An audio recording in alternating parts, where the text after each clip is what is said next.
the EARNtrpreneur Podcast with Sunday.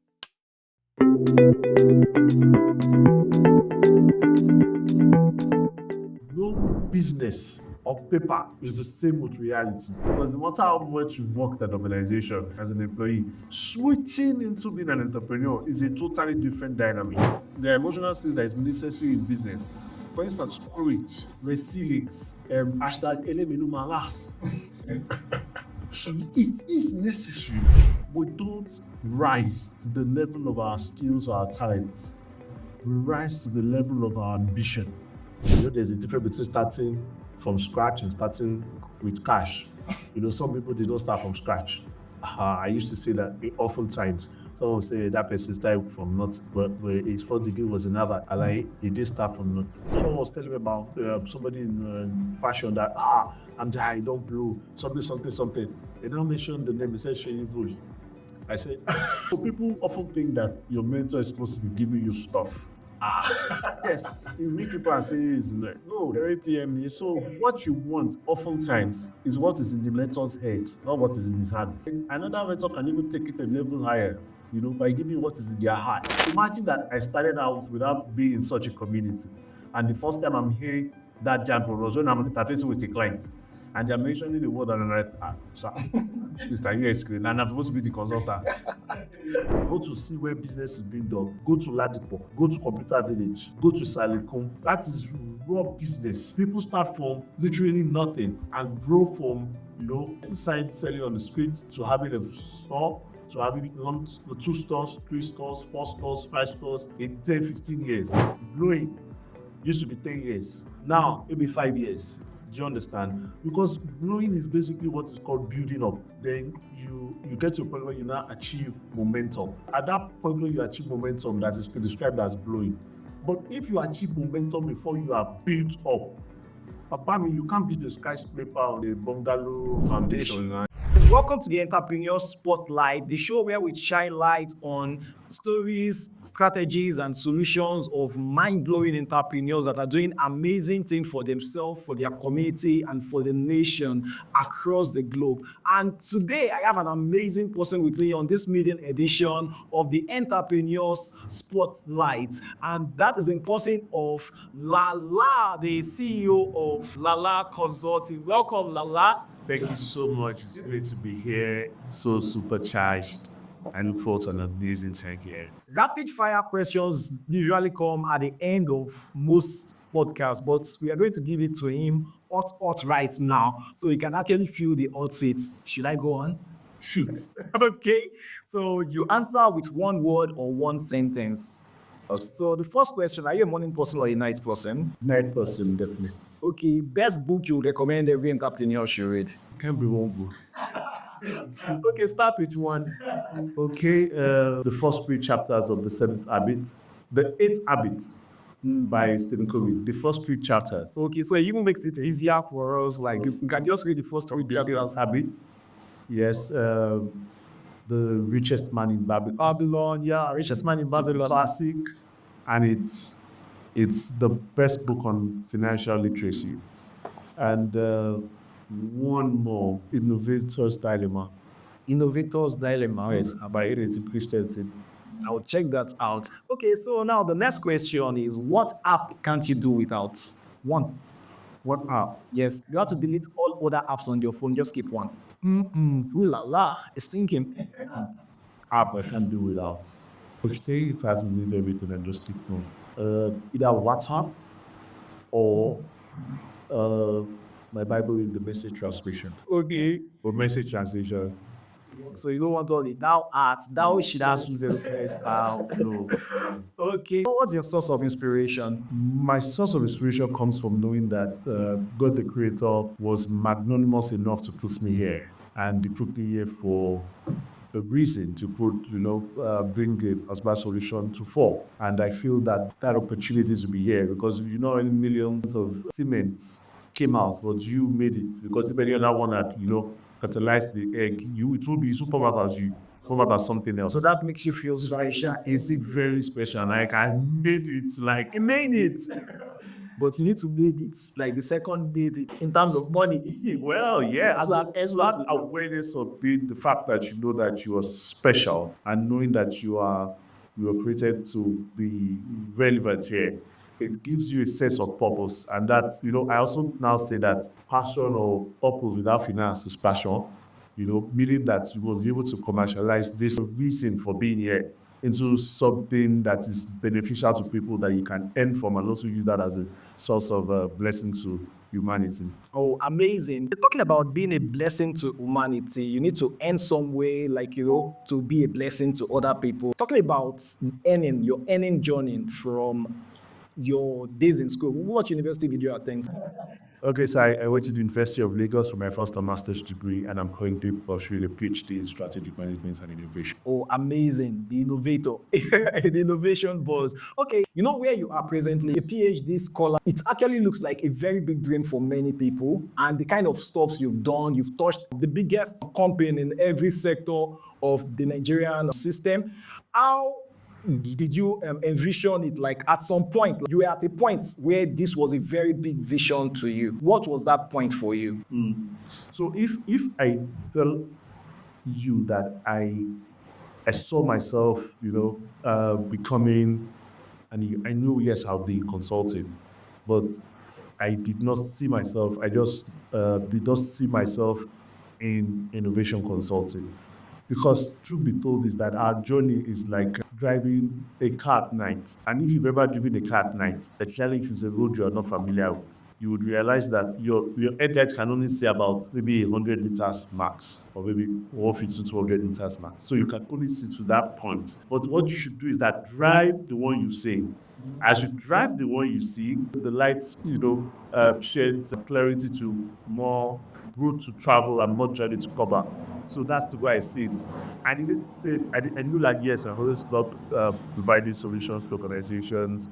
So I moved from, I started my career in management consulting. From management consulting, I moved to be head of training of an organization. Then I moved to brand management. You see, if you realize you're consulting. Then from that management, I moved into management consulting, especially with regards to LRD advisory. Then I noticed that there was a major challenge with underdog brands trying to penetrate an industry where there are incumbents. And incumbents are really in every industry. They are bigger than you, they are better than you, and they have got deep pockets. So you can't face them head to head, because They have competitive advantage. they have every advantage and they have deep pockets. So even if you say, okay, your marketing budget is maybe 1 million naira per month, their marketing budget is 30 million per month. How do you push? It's called the war of attrition. For every 1 naira you want to spend, you are willing to spend 1,000 naira. So you can't compete head to head. So I had to rethink my entire approach of what, how to compete in an industry where there are quite a number of incumbents and it's a red ocean. And so I down tools and asked myself, okay, you know what? What's the best approach to getting leverage? And I realized that I had to rejig my business as usual philosophy of what business should be, how it should be done, what the product should be, what the processes should be like, what my positioning should be like. I had to rejig everything. And I can say now that we created a creative, innovative, and disruptive, solution to the management consulting space in Nigeria, which we adopt the humor-based gamified consulting practice. And it changed my trajectory in such a phenomenal way, in such a way that in record time, I found myself not just having business conversations with these big brands, but actually sealing the deal with them. So I told myself, wow, that means there are quite a number of, organizations, underdogs like we, that are really good, but also struggling. And, there's no frustration that is worse than knowing that you have value and you're phenomenal, but you're not getting commensurate results or reward for that time. So I told myself, okay, since I've been in this situation, I'm sure quite a number of people are in this situation. How do we democratize innovation? How do we make it such that an average underdog is able to get the necessary knowledge to be able to disrupt business as usual in their industry and market? And that was what bettered what we call now ACID, the Academy for Creativity, Innovation, innovation and disruption. That's amazing. So he has taken us through his journey from zero to now that it looks like an hero to many of us. Because where you are right now, many of my subscribers, viewers, including myself, is a place that we aspire to be. And we actually want to look into your journey so we can draw inspiration from you. Okay, so like at what point did you decide that? Okay, because I know with all this stuff you're doing now in consulting space, like that would not have been possible. Like to a degree, if you're still on a 9 to 5 job, you might be suggesting it to your boss, like, okay, let's do this, let's do this, but there will be some protocol bottleneckness and you might not be able to get the innovation to see the light of the day. So at what point do you make the decision to transition away from 9 to 5 job to doing something on your own? You know what? You're the spirit. The flesh and blood did not reveal that to me. Because I actually had suggested to um, my superiors then that, you know what? Yes, I was head of traders of a federal institution. And I felt that this next slide, you know how training is. Someone does it next slide, and it's done, and everybody just waiting that they can't just wait for the person to wrap up. And I was saying to my bosses that, you know, we can disrupt this thing. We can make it such that are people are energized, not just by the information, but how the information is passed. And I think that we should find an interesting way to do this. And my that's of course, but then I was working with the federal government. They are looking at it and wondering, hey, the closer, better do your job, but let's hire because you don't bother yourself. And so I felt that there was an opportunity to do something different. But my employers did not, you know, they were not entrepreneurial in that sense of taking risk. So they said, and of course, like I said, it was government. So they said, let's just go to the default mode we are used to. And so I felt that, okay, you know what, since this thing is raging in my head, I traumatically I was young, I was also married, so I could, you know, experiment. I could experiment with this thing, and if it doesn't work like I want to, of course, I can go back to the safety of. So I'm not one of those that people describe themselves like, yeah, it's going to be better. You know, I was shocked, no way. I was experimenting. Until today, I'm still experimenting. Oh, that's amazing. Because I experiment, changed the sound of money raising. Bringing the alerts, bringing the alarm, and what other one did you teach us? So I used to say that there are 3 levels, you know, to money making. There's the Allah. Allah is interpreted as dream in the local land. And so we are expecting money but never shows up. It's a dream. So when I was in the undergraduate days, one of my uncles promised me money on one of my birthday. I think I was on the level from the letter. I was only sending money. You know, that was undergraduate days. Now I'm running a PhD program. And when the season of family wedding, they'll still be telling me that you know, that's a dream. How money won't come, man. And so that's one level. The second level is the alert, where you're making the money. However, it's almost as if your bank account is just like a conduit, because the ground is dry. Immediately the money comes in, it is sucked dry by a lot of BC and responsibility. So, for instance, somebody sends you 500,000, and in less than 15 minutes, your account is back to 1.5, because there's a lot. You are not just a conduit. There's a lot of BC on ground.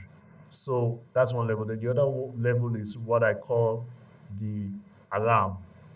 The alarm level is the one where when the income comes in, even if your phone is on silent and the phone is on, even if it's on airplane mode, when the money comes in, the phone itself will shout, oh, Tiwale, oh, like something is huge that's coming. But I also would like to say that oftentimes people are so focused on alarm, you know, meaning the volume of income being substantial.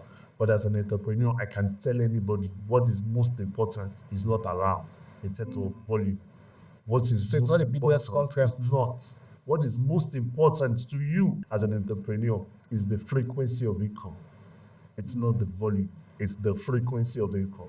I really love that. You know, I think I was sharing at a particular place. I was saying my mentor said, so whenever you've had me on this YouTube channel, whenever, Like if in any video you had me say my mentor, there's just one person I call my mentor, and he's the one seated right here. Because when people call mentor, you are saying that who is your mentor? You are saying Jeff Bezos. He doesn't even know he doesn't even know you exist. He can be your role model, but he can't be your mentor, because your mentor needs to be someone who can track your progress. This stuff he just said is the principle I grew from him. Sometimes I tell him things I learned from him and he has forgotten, because when we're having conversations in my head, I'm jotting things down so I can take things out. So he talks about the concept of dew and rain. Most plants you see outside, how many times does it rain in a year? I mean, there's no rain, but those plants survive. They don't survive on the rain. That is the big income. Like you see me talk about maybe the $50,000 I earn on a single project on Upwork, but those $50,000 just don't come every day. The dew is what the plant lives by. That those deals, everyday deal, that is what the plant lives on. That little $100, that little $200, that little $700. Did I just call 700? I was supposed to say 700. Did I hear that? Bro? Okay, jeez. Back to what he said. Let me just recapitulate a bit. Like, I love the fact that he taught us about experimenting, especially if you are not married. Like I've had this. I know this theoretically before, but now I understand deeper. There was a time I was speaking to freshers when I was an undergraduate in Ife. I said experiment with failure. In short, like that this thing is likely to fail, but even if you don't do it, what will you be doing? Like maybe you will not be doing anything. So instead of doing nothing, experiment with failure. And especially if you can now envision that, okay, there could be a way, there's something you can do. Then sometimes you can fail at it trying to do it yourself, but if you collaborate with somebody else, and that's my own running word for 2025, collaborate like crazy. Okay, so now back to Coach Lalaa. He doesn't like being called a coach.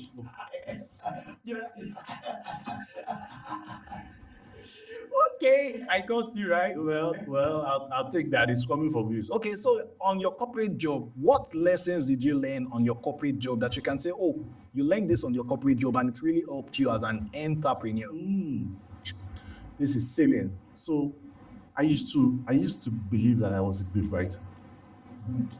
I used to believe that I was Wale Soyinka. Oh, yes, in this particular, but I used to also believe I was a good writer. However, because I was not in the corporate world, I did not realize that the corporate world had its own kind of lingua. I was more like a creative writer. When you get into corporate consulting, you can't be, if it's not brand consulting, it's not advertising, where you can be writing creative products and stuff. Corporate consulting requires certain level of structure, let me put it that way.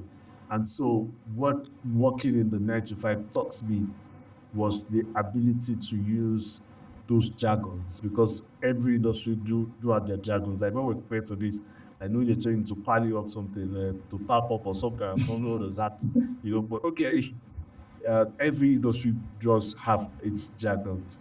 And it's better you are in a system, in a community where that jargon is spoken often, and begin to be familiar with them. But imagine that I started out without being in such a community, and the first time I'm hearing that jargon was when I'm interfacing with a client, and they're mentioning the word, and I'm like, sir, Mr. US, and I'm supposed to be the consultant. Consulting for a consultant, they will consult on my visa. The consultant become the consultee. Who was the one? Yes, so the consultant becomes the consultee. So that was one thing I really learned. The jargons, how to be familiar with the jargons. By jargons, I actually mean lingua. The lingua, then how to write that lingua in such a way that because for instance, in minor consulting, you can't just say, and the business succeeded. What does that mean? It doesn't mean anything, because for us, you have to use data to qualify success. Maybe the business made a sale of and improved by 10% or 20% or 30% year on year or per quarter. Do you understand? Now, if you don't understand that lingua and you go to interface with the client and say, I swear, sir, it doesn't make sense to them either. So they now realize that you, the consultant, need consulting. So that being in that space really helped me with that. Then it also helps me with working with people. Because when you work in a structured business, oftentimes when you start out, you don't have structure. You are the business. You, the entrepreneur, are the business. There's no structure. You are both the secretary, you are the driver, you are the invoicer, which is the accountant and all of that, you know. So it means that by the time you begin to now expand to working with people, because you've been so used to working on your own, having a new person come into your team would sort of, ruffle you a bit. But if you have worked in a team, a larger team, already you know what is called workplace culture, how to speak to somebody, how to get the person to buy into an idea, all of that you learn by working in a structured system. And one of the things the structures, for instance, there are some structured systems that tell you once an email gets to your phone or gets to you receive an email, you maximum duration they give you to respond is 30 minutes. It's corporate culture. Do you understand? But I didn't look at this into your device. I might not respond because in your mind, we feel that, okay, I know what's first inside to tell me and I'm going to go, then, I'm going to action it. But until you respond to that email, you've not actioned it. Because the culture best practice says that emails should be responded to, especially if you work in some certain organization between a particular duration, except your leave or stuff, So, but an entrepreneur that is a bootstrapping entrepreneur that does not have any form of experience, people can send you an email, Motishe. What does Motishe mean? Until you communicate that. And so, for instance, again, when people do email trail, some don't understand this concept of email trail as basic as that, where every conversation follows a trail, Some people, you send an email to somebody, the person responds to you, the person wants to respond to the person likes a new email, couple, oh, I'm serious. And you're wondering, how? Then you know every other person or that. Yes, I don't CCP. And you see, all of this is best led when you work with an organization that already has a system in place or a culture in place that enables you to imbibe this. Otherwise, you're going to begin a lot of trial and error on your part. So working the 9 to 5 does help you with it shortens your trial and error. You will still try and error because no matter how much you've worked at an organization as an employee, switching into being an entrepreneur is a totally different dynamic.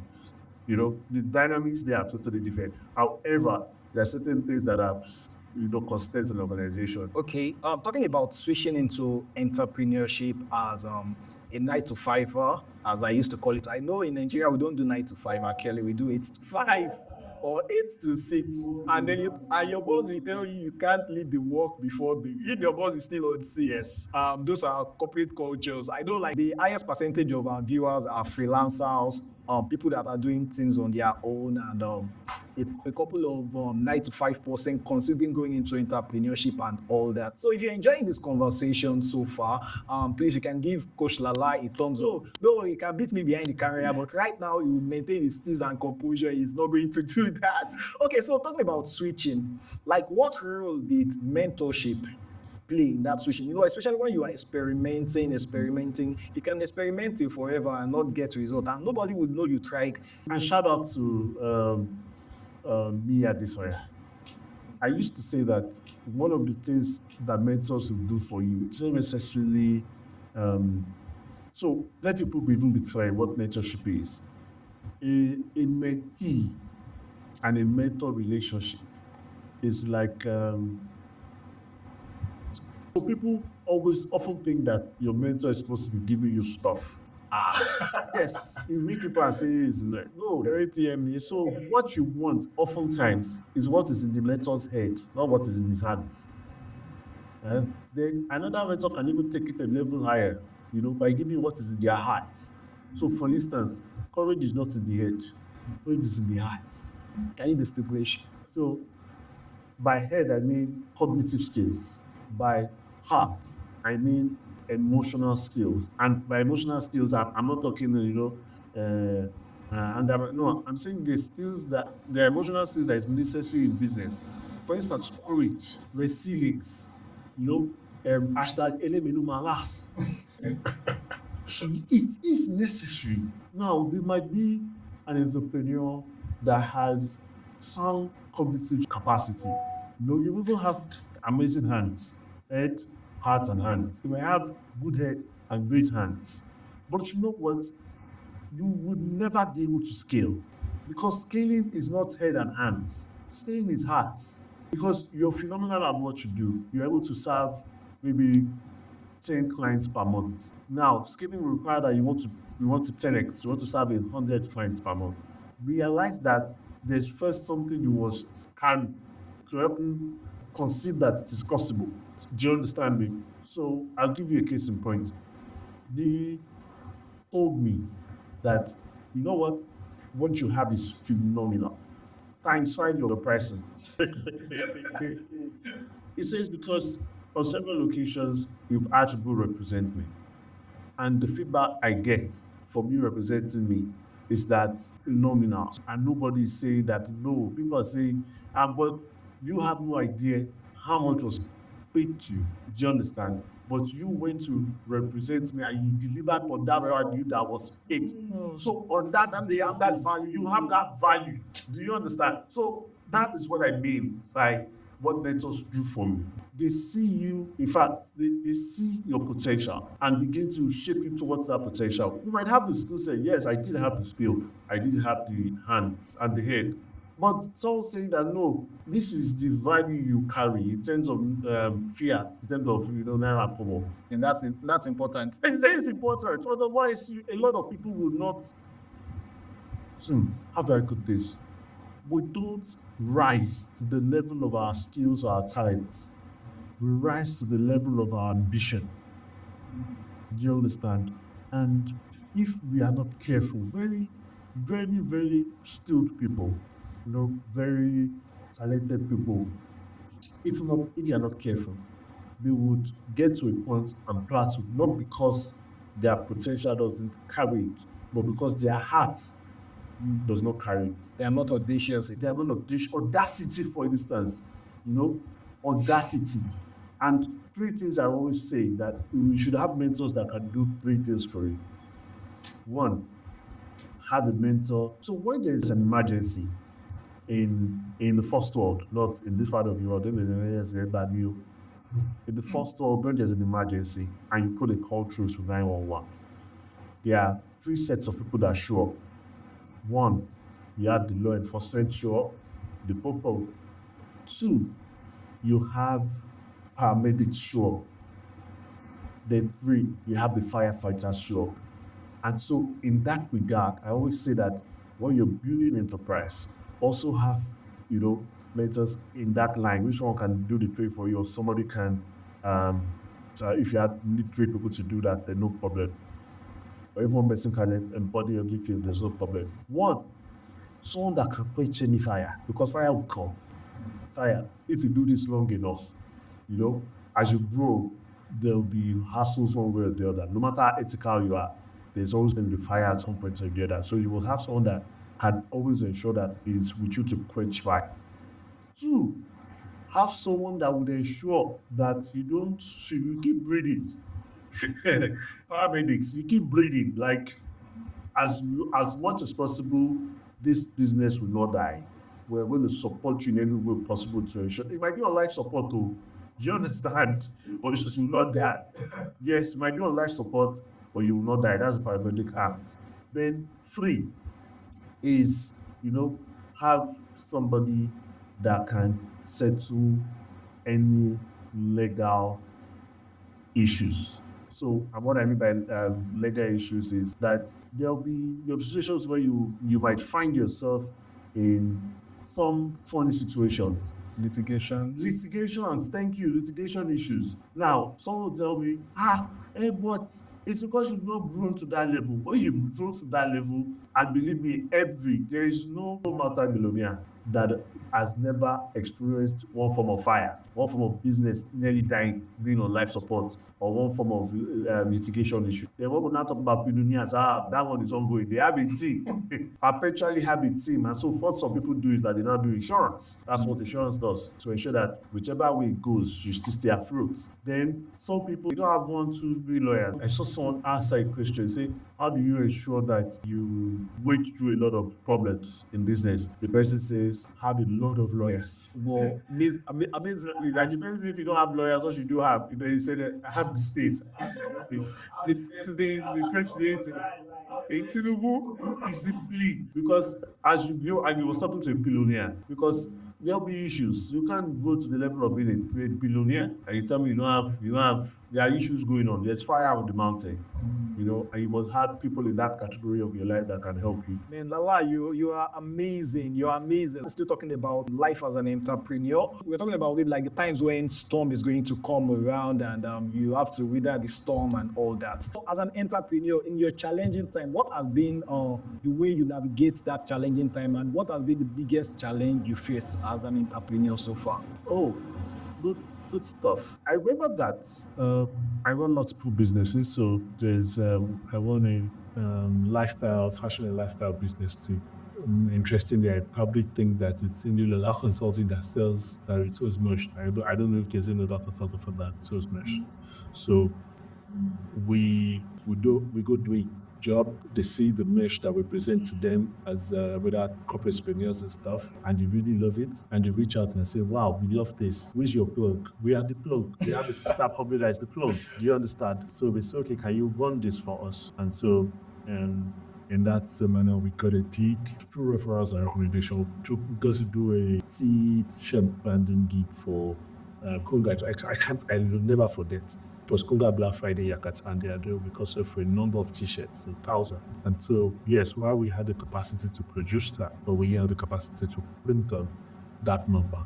So we had to sprint into another copy. And I would just like now, as I'm saying it, I'm feeling the emotions already, And so we took the guests to a particular place in Seoul, and the guy introduced me to the guy. Princess said was going to do a fantastic job. So I showed the person the graphics, the artwork to be printed. And I said, okay, this is what we want to print. And Tessa said, no problem, that was true. But I told him the specification that we wanted in terms of size and stuff. And he said, no problem. And now, on that week, I had maybe 4 or 5 days spent in dealing with the particular. So I wasn't going to be available, but starting to monitor it. But what we had agreed was that we're going to come in, we're going to touch base regularly. So I told the guy that once you print one, send me a picture, let me approve of it before you go on. And the guy said, okay, no problem. So I dropped it with him, say like 5, 6, said, oh, he's going to work all night on it. And like 11, he sent me a picture, and the picture he sent me was totally different from the image I gave him. Why? Because he had changed the logo of Coca. And he was saying that logo was not fine. And he wanted to.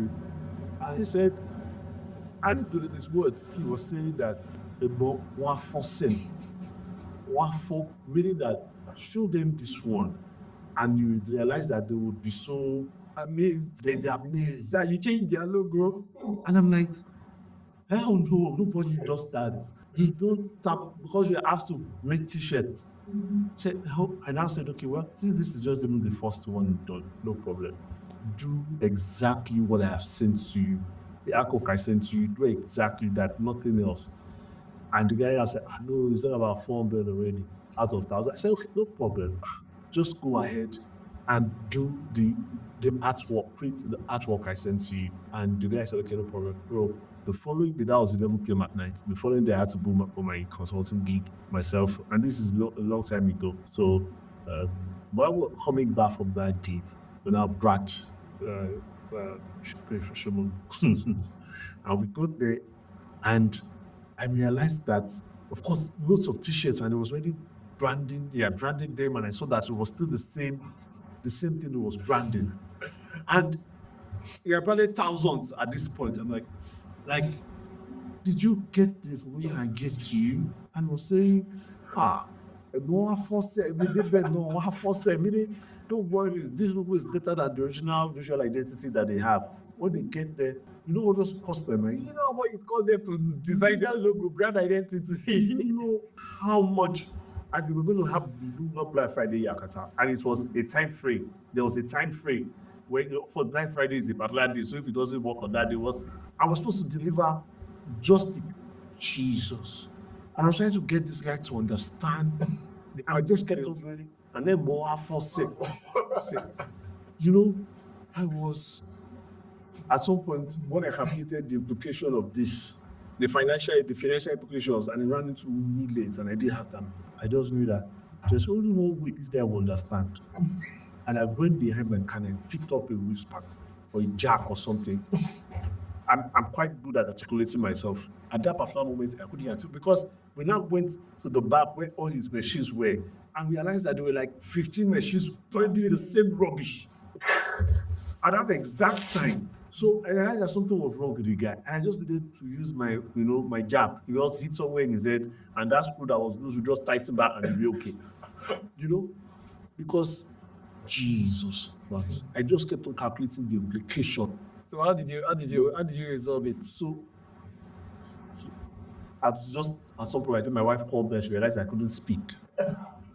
I was stuttering. My emotions were because what I just kept on calculating in my head was, how do I raise? Where do I get? Do you understand? And so one of my guys already had started slapping me. I said that stuff will not work. It just needs something metallic, just someone behind his head. And that's why I tell people, when you go into business, I say, I know myself. I don't shout. I just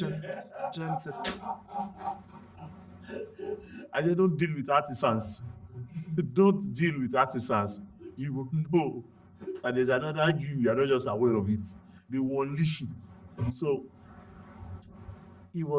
my wife called me and she realized I couldn't talk. And at that moment, she knew there was a problem. Like, my husband is quite articulate. If he can't express himself, there's a problem. When I was stuttering. What's happening? She knew where I was. She now, of course, reached out to one of my friends. But at that moment, the place was scattered. That place was scattered. Everybody there was all decorum and be thrown away. So, and the friend of mine that she reached out to worked with the armed forces. So, when that was trying to, okay, she knew, she got the location, okay, she was okay, no problem. We were it already. So, by the time the guy that I've been trying to be rational with, that I've been trying to speak with, and he wasn't getting it, when they realized that there was reinforcement, that they were going to take him away, it was not saying, "Where shall I me?" What cannot? So it's meaning that I was not explaining it properly. I said, I gave you something to brand. I gave you the artwork. I didn't design it. The organization gave it to us. And you are saying that I didn't explain to you what you should have done. So you now want to retweet their logo and saying that they are just what you did for them. Plus, you even told him when he has not gone too far. So what we now did was that, because what we printed was just quite modest, we just increased the size of the print and laid it on it. And already I sent him money to reprint the 400 I said he had done already. So by the time everything scattered and people had to come, they now said they were going to print everything again with his own cost. And so my friend was now saying that if we come tomorrow morning and this job is not done, just so that your business in Lagos is finished, you are done, because they will see you, basically. So that's what I mean, that if you think that you will go through building a business and you want to build it well and you won't have any issues, no, you've not started. Okay, so the summary of that is entrepreneurship is not for gentlemen. No. So at some point you would have to yes, that gentility is a word like that. The goal determines your role. That's what I tell people. Your goal determines your role. The goal you want to achieve determines the shape you have to take. So you have to be free. You have to shape shift. Now, if we're trying to use someone that is, of course, swallowing delusional, and you're trying to explain to him, and if you explain to him and it's not making sense, realize that you be the delusional one. You wouldn't realize that is the problem. So it's important to understand, ask yourself, what goal do I want to achieve? Are there things that I need to be very hard with? And why you have to also be hard is because at some point the business would grow to the point where you would you want to take a step back and so that people can run that business without you. Because until the business can run without you, yes. And if you were not hard on certain things, and you were very magnanimous on certain things, when you're not there, they will say, Oka doesn't used to complain that we can manage it like that. But when they know that when you were there, things were not done in a particular way, and they say this one, Oga is ballistic about it, because that's how you determine corporate culture. When people tell me corporate culture is what is in a book, corporate culture is not what's in a book. Corporate culture is determined basically by what is rewarded and what is punished. Actions are rewarded and punished. It's not, and we have a company policies in a book. If you don't reward people that uphold that culture, and you don't punish the lack of uphold that culture has dire consequences, that is what determines your corporate culture. That's loaded. Lalaa is just giving us back to back to back to back to back. Okay, I'm not a DJ. Okay. So please hit the like button if you've not liked this video. If you're enjoying this conversation so far, and if you're not subscribed to this YouTube channel, please subscribe. And Lalaa told us about, you can see his nice cap, and he has other ways. I don't wear most of his makes when I'm shooting video. Maybe I'll start wearing them now. It is when I'm going to an important place, like I'll be like, oh, let me put on that one. I told you how LYB started. No. So oftentimes people think, okay, so when I made the move from the paid employment to experiment, That's like our team for this. Yes, experimentation is critical to innovation. If you can't experiment, you can't innovate, because innovation requires a bit of risk, and the people that are able to experiment are people that are prepared for the future. So when I did the first gig, and of course, I couldn't even call a price for the client. I just knew that, okay, we can make this thing much, much different. So they asked for a proposal, we sent ours, and the client said, wow, your own is different from the other ones we've seen, because it looks totally unusual. We're going to have you to come and do this gig for us. Now, know that I was coming from paid employment. I didn't know how to charge or anything. And so they asked me, how much will I be collecting for this service I proposed? I didn't have an idea, because again, I didn't want the money to move. So I just told them what was their budget, and nobody gives you their upper limit of their budget. They give you their lower limit. And when they called the lower limit of that budget at that end, the lower limit of the budget was for something I was going to do for maybe 2 hours or 5.5 hours, was more than my 1 month salary. In my head, I said, it's fine. That budget works perfectly. When I got paid to do that gig, of course I did the gig and I got paid. And I was wondering, geez, to do something that I would have even done for free. Do you understand? I now told myself, this is living your best life. Like, I do a 2 hours engagement. I get paid my entire salary, then plus extra, a lot more extra, and I enjoyed the process of doing it. Like, I would have done this for free. I now told myself, man, this is living your best life. This is me living my best life. So I made a T there, and I'll never forget, and I wrote live your best life on it. On the cap, I couldn't write live your best life because the cap was too small to space. So I just wrote LYBL on it. Now, remember that I told you that when I was with my former employer, I was always telling them that, let's try this, let's do this, let's do that, let's do this, let's do that. And so immediately I launched. I started getting calls to come do this gig, to come do that gig. And they were like, this is for me. This must be living your best. So I now went to Facebook. I remember so well that I put the post of me wearing that cap and wearing the t-shirt. I still had that picture to today. So, and I remember that I said that, I just wrote the copy there. And underneath it, one of the things I remember I wrote was that life prefers to give you wisdom when it has robbed you of your strength. And that there's another life outside of your comfort zone. And indeed, that life outside of your comfort zone is your best life. Because everything you want is in that other side of life. And so I put that there, and I'm so grateful for this social brands that have engaged us to. And so when my former colleagues saw me, like, man, the magic is in the clothes. Allah, please give us gears. Please, can I have 2 teas, 2 cards? Do you understand? And people start ordering. And of course, my experimenting, like I told you, experiment. We get to see results. Let me experiment with this order. They're ordering. I didn't bother to sell gears. I went there to sell what we're doing and the results we're getting. So people would have assumed that it was the guest. I said, no, it wasn't the guest house. It was the message. Because those people understood where I was coming from and they were seeing the results. And they said, you know what, give us TTs. Can you also make OD? And I, of course, can you also make this? I said, of course, why not? Experimentation now led us down that path. Well, Lalaa Consulting, as I speak to you, returns mesh in numbers. And then talking about the LYBL mix, I think what people actually love about them is the fact that the caps, the hoodies, like it's just like the touchable form of the ideology that they carry, that live your best life ideology. And I've seen some amazing people, like some thought leaders actually wearing it, even some celebrities. Then talking about celebrities, which celebrity does the lifestyle or what the person has done, you said maybe a single move by that celebrity actually appealed to you that you would like to share with us? There are some questions that it can't be one person or one working outside, but somebody that I actually consider to be like a real life Iron Man, a real life Tony Stark, is Elon Musk. Elon Musk.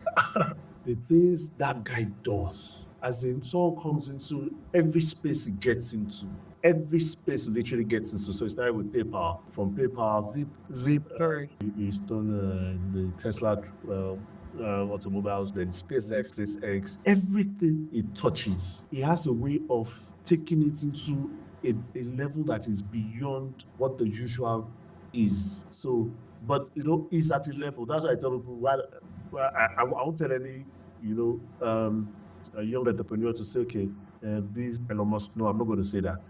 But I'm saying that someone that personally I'm inspired by the fact that this person it turns sci-fi, science fiction to science facts, is Elon Musk. But another person also that I read his book very early was, I think it's Losing My Virginity. That's the name, by Richard Branson. And Richard Branson, that I speak to you, himself and his team have over 500 businesses. So Richard Branson was the first person that made me realize that from A to Z, he has a business. Virgin Airlines, B, Virgin Bras, C, Virgin Colas, D, Virgin Direct, like that, to Z. Meaning that there's so much what individual can produce. Like, it makes me realize that I can solve the problem of poverty in my family forever. You understand? Unemployment is not an issue. If Richard Branson decides that he's going to employ a member of his family, there's more than enough. That's what I mean, So it makes me think about from the position of there's so much one person can do. Don't make it sense. Is it not just Yubao?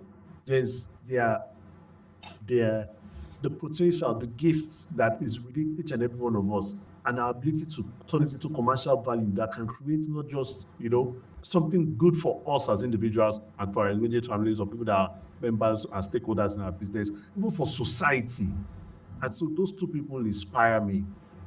While they may not be, they are big businesses, So for someone that is starting and wants to is a bootstrapper and wants to start from, there's a difference between starting from scratch and starting with cash. Some people did not start from scratch. I used to say that oftentimes. Someone would say that person started from nothing, but his first degree was in Harvard. He did start from nothing. The fact that his first degree was in Harvard, The network. the first degree in Harvard, someone went to an Ivy League school. He says started from nothing. You don't understand what nothing is. Once someone goes to an Ivy League school, he didn't start from nothing. For first degree, he didn't start from nothing. He had leverage, one way or the other. Because you don't want to enter those schools without leverage. But if you're probably someone that does not have any form of, and all of us do have leverage in life. All of us have leverage. So for instance, just being on this podcast, we knowing you is leverage. Otherwise, I probably would not be the one to set this maiden edition. So this relationship for me is leverage. Then the millions I would have had to pay him, because I know how much he charges for just a session. And most people that will be coming on this podcast, they are people like that. So we all have leverage, all of us. So you must find your leverage points. And all of us, because if you don't find your leverage, you would almost think you're starting from scratch. You'll be starting from scratch. But if you have leverage and find it, so for instance, if your dad has goodwill, your daddy did not have money, but he had a note of goodwill and people trust him, you can use that goodwill to your advantage in starting. So identify your leverage points, identify the relationships you have, identify the connect you have. So for instance, some people go to a church where there is 1,000 members. and you sell things that people use, consumables, in a church of 1,000 people. Imagine somebody goes to a church of 150 people. If after selling to 150 people, waiting the name. But a church of 1,000, and maybe they now have 4 services, so 1,000 per service. You are going to do the entire 4 services. You know, you are an associate pastor, you don't know, because you are going to do the entire 4 services. But you're doing there because there's leverage. If you understand what I mean. So identify the leverage points. All of us have leverage. What I would say is I always tell my clients when I work with people, because when entrepreneurs are starting, sometimes it's a lonely journey. I'm going to be sincere with you. It's quite lonely because you're trying to figure out a lot of things at the same time. So I tell people, identify your leverages. So the point of having an education is leverage. The ability to read and write, and that you can comprehend complex concepts is leverage. Imagine if all of this was something that for me now, I'm looking at all this equipment and I'm just wondering, what's okay? I should talk, no problem. That is leverage for me. What's his talk? Identify your leverage points. Like the fish pie guy. Like the education part is actually, everybody can see that education part is not there for him right now, because he got very big leverage. Every big platform wants to speak with him and all of that. Biggest influencers wants to associate with him. But now he still believes that the only way he could make money was maybe being called for a skit or being gifted money. So not understanding that he has a bigger leverage than being gifted 1 million. Another thing is this, we are also in a situation where people believe that the concept of blowing, and I tell people blowing used to be 10 years, now maybe 5 years. Do you understand? Because blowing is basically what is called building up. Then you get to a point where you now achieve momentum. At that point where you achieve momentum, that is described as blowing. But if you achieve momentum before you are built up, Papa, you can't build a skyscraper on a bungalow foundation, right? It doesn't work. And sometimes we are also in a hurry. That's why I tell people that someone was telling me about somebody in fashion that I'm there, I don't blow something. They don't mention the name. They said Shady Voy. I said somebody blew 20 years. Do you know what? 2 decades. Someone that was born 2 decades ago, as some people have finished university, it took in the entire educational journey of an individual to blow. You are saying, so that's the unfortunate thing. The blowing is built. While yes, social media can accelerate it, because that's what technology does. I always tell people that what technology does is it can accelerate it. But you must have something that technology wants to, So for instance, you build what you're doing. You're not just coming to make noise and stuff. They are solid. The quality of work you offer on all those platforms that you are on is what is giving you the base for what it is that you do.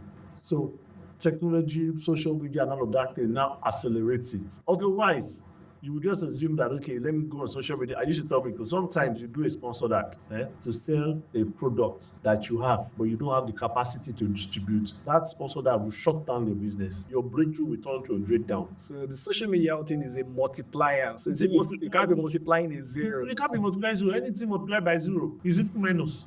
Which is because you know why it's minus, it is going to give you what is called reputational liability.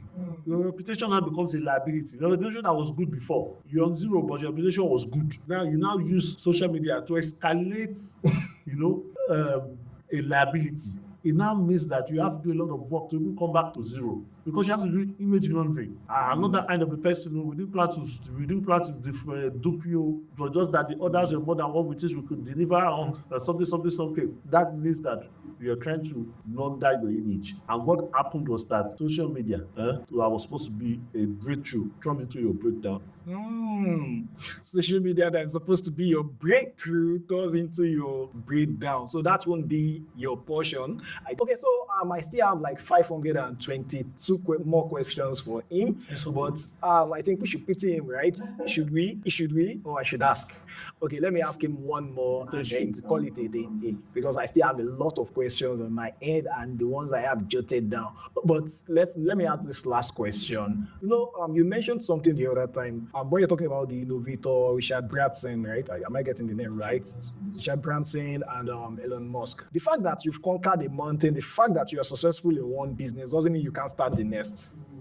Do you get like, so you've conquered it like consulting, now you're adding next, and then it does a couple of other things. So my last question is this, like for those who are already doing one thing, I want to start entrepreneurship, or those who want to start a business, what is the biggest mistake you see new entrepreneurs or young entrepreneurs make? For example, one of the mistake I know is people wanting to design logo first. If you have not journeyed with someone that has started and you want to start out on your own, you're doing yourself a disservice. Because how many people tell you, I'm looking for a shop? I'm like, okay, I want to start a business, I'm looking for a shop. And I'm like, why? So because I knew they need. Because no. The first thing everybody needs, first and foremost, is customers. That's because that's it, customers. So you meet someone has a need, you identify that need. You are assured that this person is willing to pay for that need. You have a business.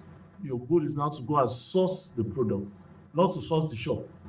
You didn't ask for a shop, you ask for a product or a service or something. Now, what you should do is connect that customer to his solution in form of a product or service offering. So looking for any other thing, but for the customer is the first thing we should always be doing. I also, if you look for the customer, then you look for products. That means, okay, what product can meet this need? No, we touch something, just go and say, okay, I want to go and stock up. Stock up, why? And because I feel, no, don't use feeling.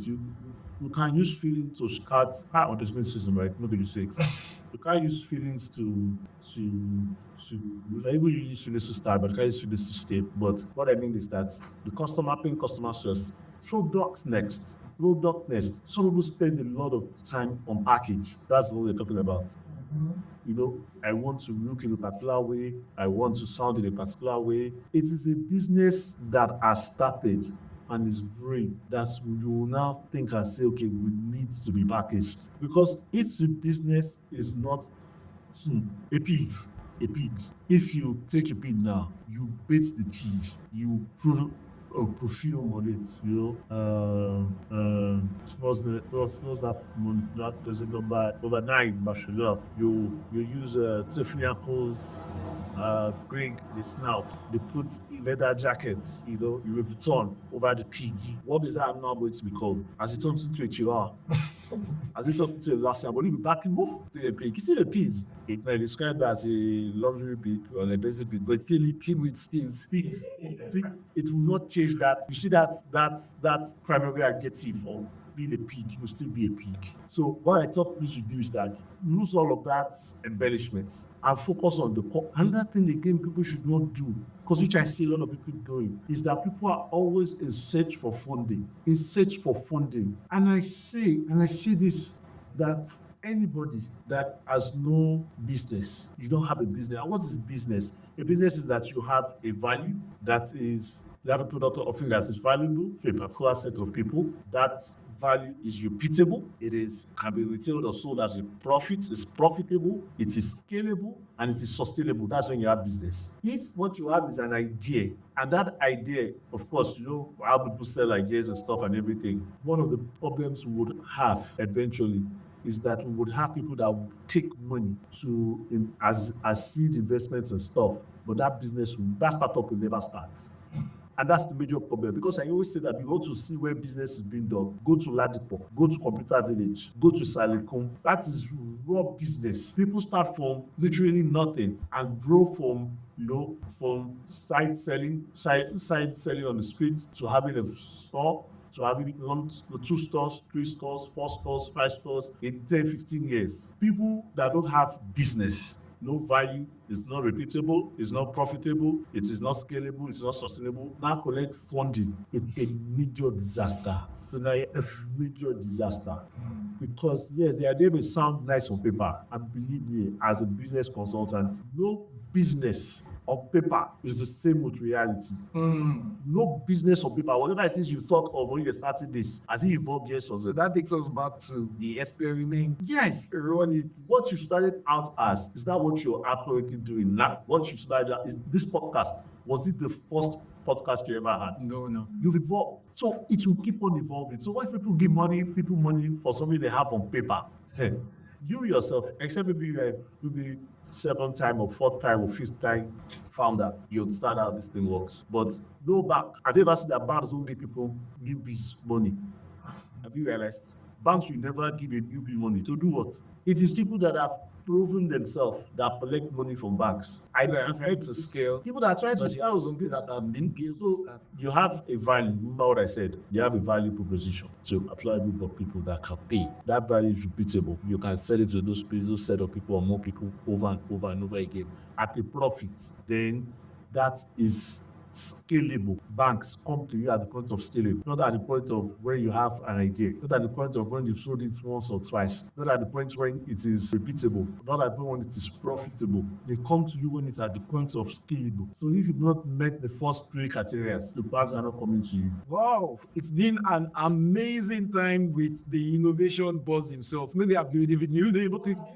I love innovation sometimes. Tell us about Business humorist. Fine. Yeah, told us of other innovators, and one key takeaway for me today is experimentation. You know, that idea, you want to start anything, okay, you're thinking, oh, this freelancing is probably not for me. I want to get a 9 to 5 job, take an action, experiment with it, like do it for 6 months and see if it's your thing. Maybe you find fulfillment. It's not all about money every time too, but it's an entrepreneur show. So we talk about money. And maybe you are considering starting a business, you've written a business plan. That's I think another thing some people do. Like I'll be for person spend more time like writing business plan, editing it, and they enter into this phase of analysis paralysis, such that they keep tweaking the business plan. The business plan, when you start the business, you realize that the business you are running, start it in 3 months.